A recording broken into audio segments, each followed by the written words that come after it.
Hello，有冇聲？有冇聲？好，咁啊，又係我哋 May Coffee 同大家見面嘅時間啦。咁啊，好耐冇見大家啦，我哋都唔可以偷懶嘅。咁咧，我哋今日咧就同大家介紹下我哋另一款嘅產品。咁啊，咩產品咧？咁就係呢一隻一定危地馬拉嘅咖啡豆啦。咁其實佢有個中文名嘅，咁中文名叫做咩咧？花神啊，聽個名就知道好嘢啦。咁呢隻豆有咩特別咧？咁呢隻豆咧，其實係屬於一隻中烘焙嘅咖啡豆嚟嘅。咁啊，佢有一個水洗嘅處理法啦。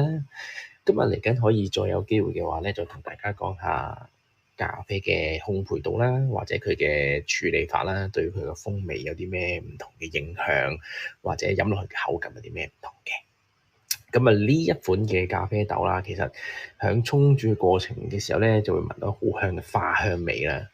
咁有少少奶油啦、麥味啦，或者少少楓糖咁嘅感覺嘅。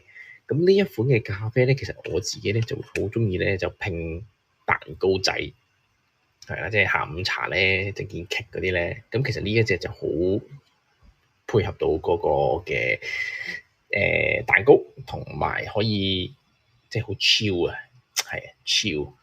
咁啊，呢一款咖啡咧，其實都屬於一個單品嘅咖啡啦，即係 single origin 啦咁樣。咁可能大家都對呢個 single origin 成日都會聽到，究竟呢一隻咖啡係啲有咩特別啊？點解叫做 single origin 啊嘅一個咖啡啊咁樣？咁 single origin 咖啡咧，其實就叫做一個叫單品咖啡啦，我哋叫。咁單品咖啡究竟係咩咧？咁其實簡單啲講咧，單品咖啡咧就係屬於一個指定嘅產區啦，或者一個指定國家啦，指定某一個莊園啦，甚至指定某一個莊園入面某一個田啊，某一塊田啊，直頭指明嗰個角落頭都得嘅。如果一啲得獎嘅咖啡嘅話，咁呢一款咖啡豆咧，通常都會有比較個性啲啦，自己都可以即係行出嚟，好味咁樣。咁呢啲咖啡豆咧，其實單品咖啡亦都係嗰個莊園嘅一個品牌啊，屬於佢呢個咖啡唔需要拼配嘅，自己已經好好風味㗎啦。咁通常咧，單品咖啡咧嘅風味咧就會係比較可以試到嗰隻豆佢自己嘅個性嘅，係啦。咁亦都可以有呢個追溯性啦，即係譬如可能我哋成日聽到埃塞俄比亞叫耶加雪菲，哥斯達黎加嘅塔拉珠，咁都會有唔同嘅省份，或者甚至指明唔同嘅莊園。頭先所講啦，指明唔同嘅莊園都可以嘅。咁呢一種咖啡豆咧，就比較適合一啲叫做我哋手沖啦，或者啲比較慢嘅萃取方式啦。咁我自己當然啦，我自己呢方面即係咖啡豆。我哋呢個產品咖啡包咁啊，做 cold brew 都好好嘅。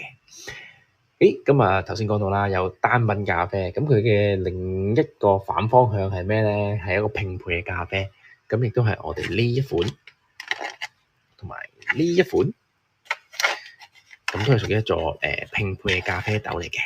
咁拼配咖啡豆同單品咖啡豆有咩唔同咧？咁拼配咖啡豆咧，就係用一啲唔同產地或者唔同莊園嘅咖啡豆咧混合埋一齊，咁啊目的係做一個更加多層次啦，或者係一個口感更加特別嘅一個風味嘅咖啡豆嘅。咁呢一隻咖啡豆咧，其實咧又有另一個唔同嘅特性啦。頭先所講啦，因為單品咖啡豆咧，佢即係一隻豆，咁而拼配咖啡豆咧，佢可能三幾隻唔同嘅豆 mix 埋一齊，咁佢飲落去咧，成個變化啦，或者前中後段咧，都會比較多啲嘅高潮迭起一啲嘅。咁好似我哋而家呢一隻 Pianus 咁樣啦，咁其實聞落去有個酒香嘅味道啦，入口有個黑朱古力味啦，再有翻個焦糖味啦，咁其實同佢嗰個拼配嘅豆都好有關係嘅。咁當然啦，我哋平時話假設有飲開三合一嘅，或者飲開一啲其他叫做速飲嘅咖啡咧，咁佢哋通常都係拼配豆嚟嘅。咁係咪話代表拼配豆一定唔好咧？其實又唔係嘅。咁其實就好睇你自己中意飲咖啡嘅個口味啦。因為有人中意我中意今日飲個清爽啲嘅。我今日鍾意飲個濃郁啲、rich 啲嘅，咁可以自己去做一個嘅配搭咯。咁啊，講起咖啡莊園啦，咁唔知道大家有冇留意咧？咖啡咧，其實嚟嚟去去咧，即係唔好話嚟嚟去去啦，佢哋出現嘅咖啡產地咧，佢唔會向一啲好熱門嘅地方。咩叫好熱門嘅地方？即係譬如話，我哋唔會聽到話有英國產地嘅咖啡啊，荷蘭產地嘅咖啡啊，或者係一啲叫北極嘅地方有冇咖啡啊？咁嗰啲其實又好得意喎，又冇咖啡嘅喎。咁咧，咖啡嘅產地咧，我哋又攞開我哋呢個先。叮叮，哎呀，叮叮，咁俾個世界地圖大家睇下先。咁我哋可以望到咧，其實咖啡咧嘅產地咧，維持喺呢一個 belt 度，呢一個帶度，主要咧係維持喺呢個地球嘅南北緯度啦，大概25度之間咧，呢一笪地方。點解會係呢笪地方咧？因為呢一笪地方咧，其實咧主要咧係比較相對就四季如春啲啦，唔會話超級熱，唔會話超級凍。當然啦嚇，非洲另計。不過咧，其實咧仲有一個重要嘅點咧，去影響到咖啡嘅生長嘅，就係佢嗰個海拔。係啦，我哋好少話見到喺沙灘嗰度見到有咖啡。通常咧，咖啡咧都會係喺海拔500至2000米嘅高度咧，佢先會生長嘅。同埋啦，唔可以有霜凍嘅情況啦，一有霜凍咧就會死晒㗎啦。咁當然啦，個海拔高度有冇影響咧？其實都有嘅喎。咁主要我哋成日都聽到嘅叫做Arabica 嘅咖啡咧，通常咧個海拔咧都會高啲嘅。咁另一隻咖啡我哋叫 Robusta 啦，呢一隻種咧，其實相對咧就會係喺比較低緯度都可以生長得到。咁點解咧？就因為 Arabica 咧養育佢嘅時候咧，係需要一個比較高要求嘅一個氣候啦，又要凍啲啦。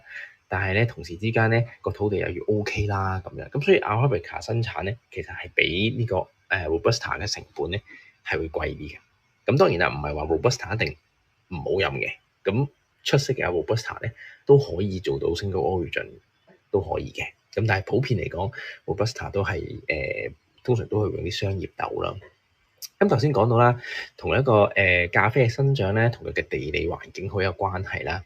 咁嗰個地方一定要日照要夠啦，通風啦，土地嘅排水性咧要好好啦。咁但係咧，如果話太過猛嘅陽光咧，其實亦都會抑壓咗咖啡樹嘅生長嘅。咁所以咧，其實喺啲產地，譬如喺咖啡莊園咧，佢都會喺咖啡樹隔離咧，都會有一啲叫做我哋叫遮光樹啊，或者叫遮太陽嘅樹，叫做唔好俾啲太陽直接射到啲咖啡樹嘅。咁而我自己中意飲嘅基茶咧，其實佢原本就其實係一種遮光樹嘅用途嚟嘅啫。但係就之後就俾後人發掘咗，哇！原來呢隻都好正嘅喎。咁所以就而家就聲名大噪啦咁樣。咁我哋望翻個地圖，其實可以睇到，有邊幾個國家通常我哋比較出名多啲會見到啊？譬如哥斯達黎加啦，頭先有提過啦，巴拿馬啦嘅基沙啦，哥倫比亞啦，巴西啦。咁如果係非洲嘅話，就會係埃塞俄比亞、肯亞啊呢啲地方啦。咁如果亞洲選手有冇咧？亞洲選手都有，亞洲選手有雲南啦，或者新幾內亞啦，印度都有少少嘅。咁就要視乎翻個海拔啦，係啦。咁當然啦，其實可能我哋隔離台灣都係有一個產地嘅，台灣都可以有好嘅咖啡喺亞利山上面咁樣咯。